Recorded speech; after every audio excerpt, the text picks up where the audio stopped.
Welcome to Just Asia, AHRC TV's weekly human rights program. These are the headlines. International Day in support of victims of torture. Moving towards mental torture in Sri Lanka. Implementation of Nepal's new penal code can deter torture. Torture of marginalized communities in India. Torture continues 20 years after Indonesia's ratification of Torture Convention. Urgent appeal from the Philippines.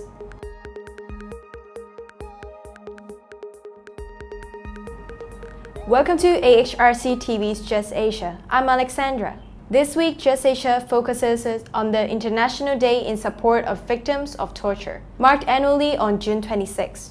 The day is celebrated globally as a day of solidarity for victims of torture. All over the world, various events are held to highlight the issue of torture and various ways to overcome this perennial problem. Torture is a crime under international law. It is absolutely prohibited and cannot be justified under any circumstances. Despite this, torture persists in all regions of the world. Concerns about protecting national security and borders are increasingly used to allow torture and other forms of cruel, degrading, and inhuman treatment. June 26 is an opportunity to call on all stakeholders to unite in support of all those who have been victims of torture and those who are still tortured today. According to UN Secretary General Antonio Guterres, torture remains unacceptable and unjustified all the times, including during states of emergency, political instability, or even in a war.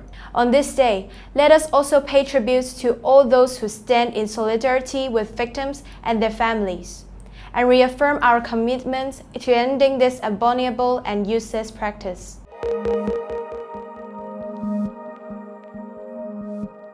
In Sri Lanka, a new manifestation of torture is the torture practiced on innocent persons in mental hospitals. This was revealed in 3 recent cases that came to the attention of the Asian Human Rights Commission. This is a completely new direction of torture in Sri Lanka and needs to be addressed immediately, says Basil Fernando, the AHRC's Director for Policy and Program Development. Recent days have also seen cases of extrajudicial killings in Sri Lanka. One person was shot at while being taken into various inquiries under police custody, with the police alleging that the person tried to attack the police and was therefore shot dead. This used to be a popular method of disposing of alleged criminals, but due to public criticism, the number of cases have been reduced.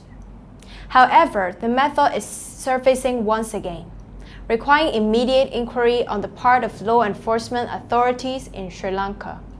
For more information, Just Asia speaks to Basil Fernando. In Sri Lanka, torture is ever in the increase, and there had never been any attempt to deal with this problem despite of enormous amount of pressures that has been brought by the United Nations Human Rights Council and other international bodies and by other governments. It simply is that there is no authority in Sri Lanka which has the power and the responsibility of bringing about any kind of limitations or changes to the manner in which torture, extrajudicial killings, disappearances and many other forms of violence is being used by the state. President does not have that power, Prime Minister does not have that power, Cabinet does not use that power, Parliament does not use that power. So virtually there is nobody to stop torture in Sri Lanka. And this is very well known to the law enforcement authorities. That is why they pay no attention to big public statement condemning torture and promising that there will be change. The police use torture as their normal routine method of dealing with criminals, even in the case of petty criminal cases. On the other hand, when it comes to cases such as extrajudicial killings, people are arrested, brought to the police station, they are handcuffed, they are questioned, and then the police claim that they took this particular prisoner or the other to identify certain place where some weapons have been hidden, and at that point the criminal tried to attack the police and the police shoot him dead. Now that story, which was treated as a joke all over Sri Lanka for a long time, brought a lot of criticism, and at one point there was a little reduction of the number of cases which happened in that manner. Then you get new forms of torture being developed, particularly by taking people to mental hospitals and they are being exposed to various violent practices such as giving of electric shocks, regarding which there are several cases in recent times. It must be said that in some instances the doctors themselves have found that the case is a fabricated one and try to help the victim by helping them to get the assistance from human rights organizations. But there are other major cases, one of which involves allegedly also a minister who has exposed for some personal reasons someone who was closely associated with him to this kind of practice by getting him to be arrested illegally, taken to the mental hospital and exposed to this kind of violence. The magistrates do not show much interest in properly examining whenever that the police make such claims about some person being mentally a violent person. On mere report which is taken as truth, people are sent to these places and exposed to this violence. So in Sri Lanka, there is no attempt at all to take any steps to reduce the use of torture and ill treatment on prisoners.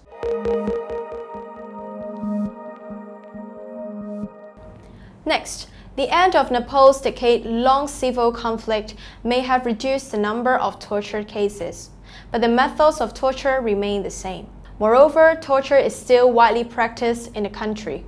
Torture and ill-treatment takes place today in a general context of multiple and interconnected human rights violations that are primarily committed by the police and other security personnel in custody. According to data collected by the TART Alliance, between January to May 2018, of 141 detainees interviewed in 6 districts, 49 said they were tortured by the police in detention centers.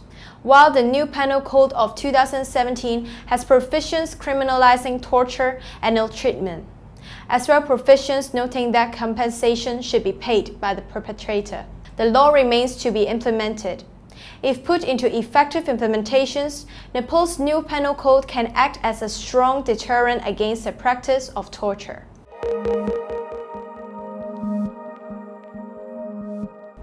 In India, Just Asia speaks to Manjula Pradeep, human rights activist and senior consultant at Manuski, an organization in Pune working with marginalized communities.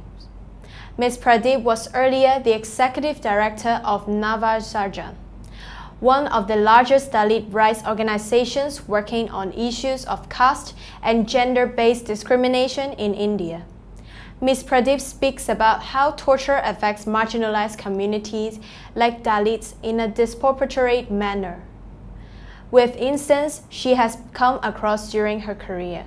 So what do you think is the relevance of June 26th in the fight against torture? I think the relevance of June 26th, the fight against torture is basically important for a country like India, which has high extent of torture of people who are marginalized based on their identities, whether they are Dalits or Adivasis or Muslim communities and Christians. So on one side, because the government of India has not ratified the Convention on Torture, and on the other side, we have seen so many of killings happening by police, armed forces across the country. So there are a lot of fake encounters happening and without any justice to the victims and the families. So I think this is very important and crucial day for us to remember that India is not a country which boasts about democratic values and it talks about good governance and rule of law. And we all know that India does not have a great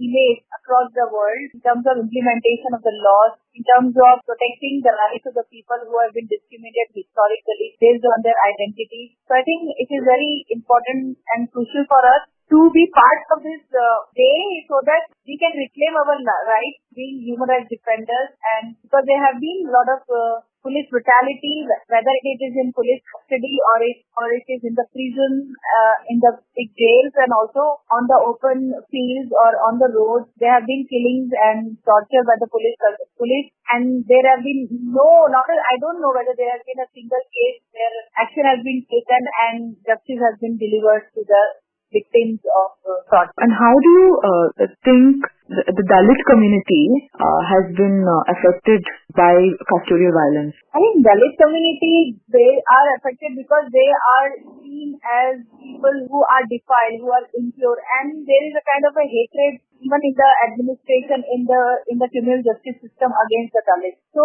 unfortunately, what happens is the police, because of the power they have been given under CRPC, 41 to, I think, and 42 section. There I've seen that there have been a lot of arrests of Dalit youth, mainly Dalit youth, and who are poor, who don't have much education, much awareness, and they have been arrested by the police on false charges.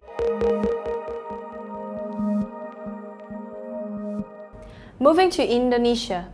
The AHRC has documented and reported several cases of torture and ill treatment conducted by the police over the last year. Torture remains a problem in the country despite 20 years having passed since Indonesia ratified the International Convention Against Torture and Other Cruel, Inhuman, or Degrading Treatment or Punishment. Until today, the Indonesian police are still the most frequent perpetrator to commit torture. Police largely commit torture to obtain confessions from suspects or even witnesses, even though this is not legal. Torture and ill treatment continue due to a lack of regulations and accountability. The Indonesian Penal Code merely recognizes torture as maltreatment, and the slow progress of drafting the new Penal Code bill also contributes to the current situation, where victims face uncertain law enforcement and absence of effective remedies. One of the most serious problems faced by victims and family victims of torture cases in Indonesia is that how to seek effective remedy under the Indonesian legal system. This is the real problem because so far, burden to proof of torture cases must be conducted by victims itself. Thus, in practice, many victims and family of victims face very serious problem to prove their cases, whereas they also face serious threat under intimidation from the offenders itself. Therefore, we need special treatment under Indonesian legal system for torture victims because the same judicial system and the same approach will not address the problem of torture and will not address the problem of remedy itself. In this circumstance, the National Commission on Human Rights and also the Witness and Victims Protection Agency must be proactive to assist torture victims, not only advocate case by case, but also advocacy policy. I mean, they should commit advocacy policy. The National Commission on Human Rights should promote the specific regulation on remedy for victims torture torture, and also further, the Commission should make sure that punishment against torture is not merely limited to the punishment of torture as regulated under Article 1 of the International Convention Against Torture, but the definition of torture should be extended under Article 16 of the Convention, which stated that each state party shall undertake to prevent in any territory under its jurisdiction other act of cruel, inhuman or degrading treatment or punishment which do not amount to torture as defined in Article 1. So this priority must be conducted to eradicate torture in Indonesia.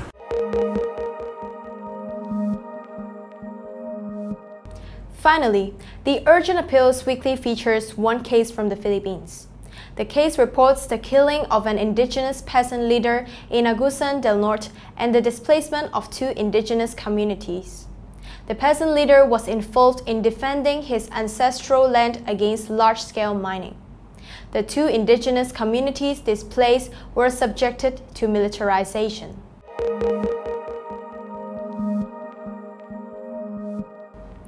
That is all for this episode of Just Asia. For more on this and other issues, please visit www.humanrights.asia or www.alrc.asia/justasia. Thank you for watching and see you next week.